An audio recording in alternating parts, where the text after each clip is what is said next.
In 2024, we have seen a troubling intensification of backlash against gender justice worldwide. This backlash comes from growing fundamentalisms, religious, political, and economic, that distort doctrines to justify inequalities, that reinforce patriarchal norms, and roll back decades of progress on human rights. These movements not only attack the rights of women and LGBTQI plus persons, but also actively shrink civil space, erode democratic values, and normalize harmful ideologies in public discourse. For the ACT Gender Justice Program, this context has presented both challenges and urgency.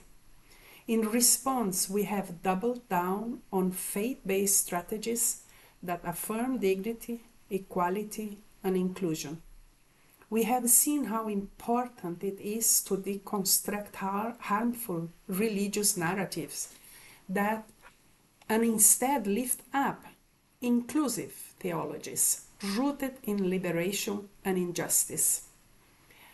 Our work focused on strengthening solidarity across sectors, building alliances with civil society, UN agencies, and faith actors to stand united against regressive forces.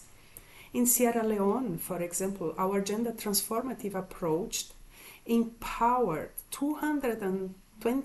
more than 220 male faith actors through an initiative called Husbands and Boys Clubs, helping shift community norms and contributing to the passage of a gender equality and women's empowerment bill. This is how we have held the line, by making sure faith is not co-opted to cause harm, but reclaimed as a force for gender justice. Also, in 2024, the ACT Gender program continued to demonstrate that cooperation between faith-based and secular feminists is not only possible, but essential for advancing gender rights and justice. Faith-based feminism and secular feminism cooperate to achieve gender justice for all.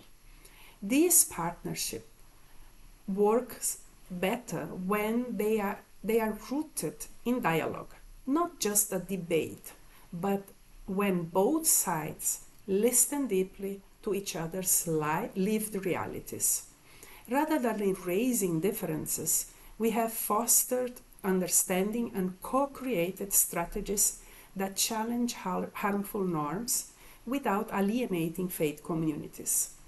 A powerful example comes from Latin America, where with the collective co-construction of the Argumentario, a theological toolkit built by and for religious actors to counter anti-gender narratives and reframe faith as a liberative and inclusive power. The Argumentario is an exercise to depatriarchalize the Bible.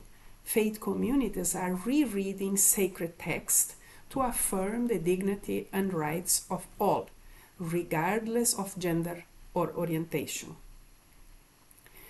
This kind of collaboration shows how shared values like dignity, compassion, and justice can bridge ideological divides.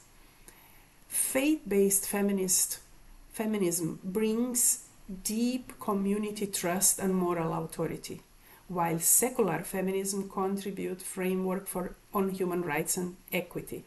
Together, we can speak with a united voice, particularly in moments of backlashes. In 2024, ACT Alliance made intentional space for these partnerships, calling on UN agencies, civil society, and member states to include faith actors in policy discussions, and ensuring that transformative theologies were part of the narrative for gender equality. This cooperation is not just tactical, it is transformational.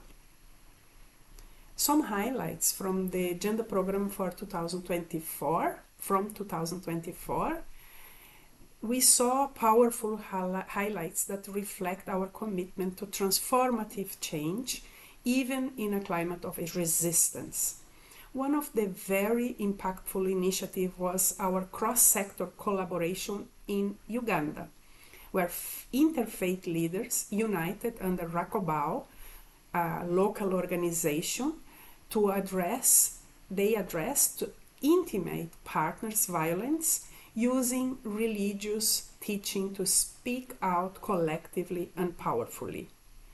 At the international level, we continue to advocate for inclusive gender justice at the UN, especially at the Commission on the Status of Women, CSW, or the Commission of Population and Development, CPD, and as well as at the Human Rights Council, in partnership with the UN Women and UNFPA, and many other civil society organizations and faith-based organizations, emphasizing the need to confront fundamentalisms and reclaim faith as a source of justice and not oppression.